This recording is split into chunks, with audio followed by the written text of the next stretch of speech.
Bon matin à tous les gars, les gars, les filles. Aujourd'hui, oui, le cadrage est un peu bizarre et puis je sais même pas ça en quel sens on va voir. Peut-être que vous n'arrivez pas à lire parce que c'est en miroir. C'est parce que je filme avec la caméra avant. Donc désolé d'avance pour la qualité, je sais pas trop ce que ça rendra. Normalement, je filme avec la caméra principale et j'ai un retour vidéo, mais là le retour vidéo ne marche pas.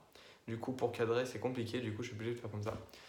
Bref, aujourd'hui, on était le jour 13. Jour 13, on était un jeudi. Jeudi, le matin, programmation. L'après-midi, plus gros après-midi de la semaine, cours d'algèbre et exo d'analyse. Alors, le matin, c'était programmation, donc 2 heures d'exo, 1 heure de cours. Les 2 heures d'exo, encore une fois, ne m'ont pas servi à faire des exos.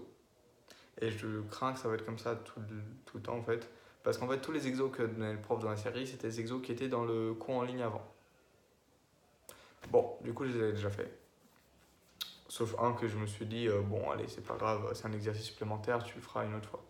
Et du coup, je l'ai fait là. Et en fait, les 2 autres heures d'exercice, bah, j'ai juste. Bah, je me suis avancé sur le camp en ligne de la semaine prochaine. Et en vrai, je pense que si je viens pendant la séance, c'est ce que je vais faire très probablement à chaque fois. À moins que j'ai des questions à poser aux assistants, mais pour l'instant, ça va. Le cours, pareil. Ça reprenait globalement ce qu'on avait dit déjà dans le cours en ligne et ce que j'avais bien retenu pour l'instant. Donc, bon, c'était pas une matinée forcément très fructueuse. Par contre, d'après-midi, algèbre binaire, on a enfin fini officiellement le premier chapitre d'algèbre binaire, enfin d'algèbre plutôt, donc sur tout ce qui est théorie des groupes. On a fini avec les permutations, tout ça. Maintenant, on va commencer un deuxième chapitre sur anneaux et corps, donc toujours les structures algébriques assez abstraites, mais ça va aller quand même un peu plus vite, entre guillemets, et on va moins rentrer dans le cœur du sujet, parce qu'on en a moins besoin. Aussi, on va faire des petites révisions sur les polynômes et les nombres complexes, tout ça, donc ça va être sympa. Et ensuite, exo d'analyse. Exo d'analyse, comment dire? Hier soir, je vous avais dit, sûrement, j'étais allé boire un verre avec mon groupe de mentorat.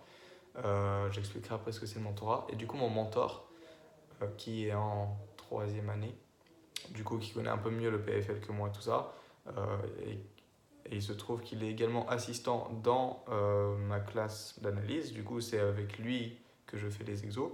Et bien, il m'avait dit que, en gros, ça va être la première vraie séance d'exercice qu'on va avoir. Enfin, le premier vrai truc qui va ressembler à ce qu'on va faire tout le reste du semestre et de l'année, et tout ça en analyse. Jusqu'à c'était juste des petits, voilà, des petites artifices de calcul pour nous mettre dans le bain. Et c'est vraiment que ça, que du calcul. On n'avait pas beaucoup besoin du cours, en fait, on n'a quasiment pas besoin de réfléchir. Mais là, clairement, ah, c'était pas mal. Ah, c'était pas mal, là, franchement. On avait vraiment besoin de bien quand même comprendre bah, la limite supérieure, notamment, qu'on a utilisée hier soir, là, dont on a parlé. Et du coup, aussi, les sous-suites, tout ça, le terrain de Bolzano-Weierstrass. Donc, non, c'était vraiment super bien. Il y avait 2 exos pour 2 heures. Donc, en vrai, il fallait quand même. Bon, ça implique que les exos étaient longs. Il fallait quand même bien taffer pour les finir. Voilà. Mais crois-moi, une fois que tu les as finis, ah, c'est magnifique. Franchement, quand tu passes 1 heure sur un exo, quand tu as cherché un milliard de trucs et qu'au final tu trouves, ah, c'est le meilleur des sentiments. Moi, c'est pour ça que je suis venu en maths, pour avoir de ces révélations comme ça.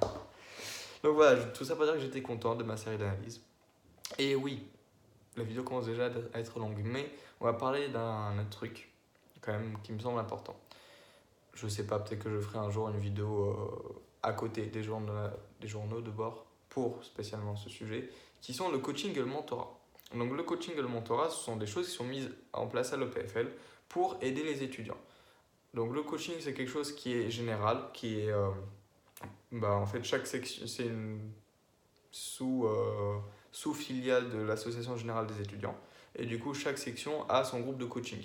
Et en gros, les coachs, c'est des élèves qui sont soit des deuxième années, soit des premières années qui ont redoublé, du coup, qui connaissent quand même un peu l'école, les profs, les cours, tout ça, et qui du coup sont là pour bon, globalement nous encadrer, nous coacher, mais dans les faits, c'est quand même plus pour organiser les apéros, les fêtes, tout ça.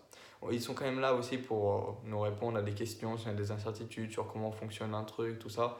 Mais c'est moins pour le côté vraiment soutien du cours, tu vois. Donc, pour ça, il y a le mentorat. Le mentorat, j'ai pas trop compris s'il y en a dans toutes les sections, mais je crois que je suis pas sûr. En tout cas, dans notre section, nous, la section maths, c'est un truc organisé en plus du coaching avec d'autres gens qui sont des gens plus âgés souvent, donc c'est soit des troisième années, soit des gens qui sont en master, donc qui ont encore plus de recul sur les choses.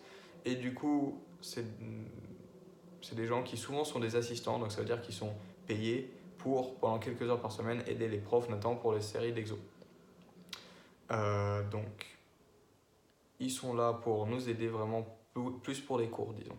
Plus pour si on a une incertitude sur un truc ou un autre.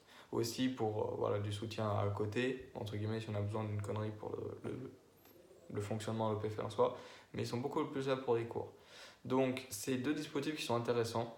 Voilà, en gros, on a chacun notre groupe de coaching, notre groupe de mentorat, avec du coup des mentors qui nous sont attribués. Les coachs, on les a pas choisis, les mentors, on les a choisis. Donc, c'est plutôt cool. Moi, mon mentor, comme je le disais, c'était un assistant qui est dans ma salle d'analyse, du coup, que je vois 2 fois par semaine, et puis il était cool, je me suis dit, bon, je vais choisir lui. Donc, c'est vraiment pas mal parce que je trouve ces deux dispositifs qui permettent de quand même bien, bien s'intégrer dans l'école, bon, en dehors des apéros, tout ça, mais quand même qui permettent de mieux comprendre le fonctionnement de l'école, tout ça, et ça met encore plus de choses à ta disposition pour que tu réussisses. Il y a plus de gens à qui tu peux poser des questions, tout ça. Donc, je trouve ça pas mal.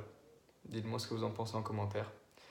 Je vais quand même pas trop m'étendre parce qu'on arrive à 7 minutes et ça va faire très très long. Allez, bonne soirée à tous. J'espère que vous allez bien, que votre vie se déroule pour le mieux. Abonnez-vous. Pareil, je sais même pas dans quel sens sera affichée l'écriture, mais peu importe, avec un peu de chance, j'arriverai à afficher ces fois-ci les trucs sur les côtés. Si c'est pas le cas, bah, j'aurai juste l'air d'un con. Voilà. Tant pis. Abonnez-vous. Bonne soirée. Faites parler de la chaîne. Et puis, à plus. Ciao.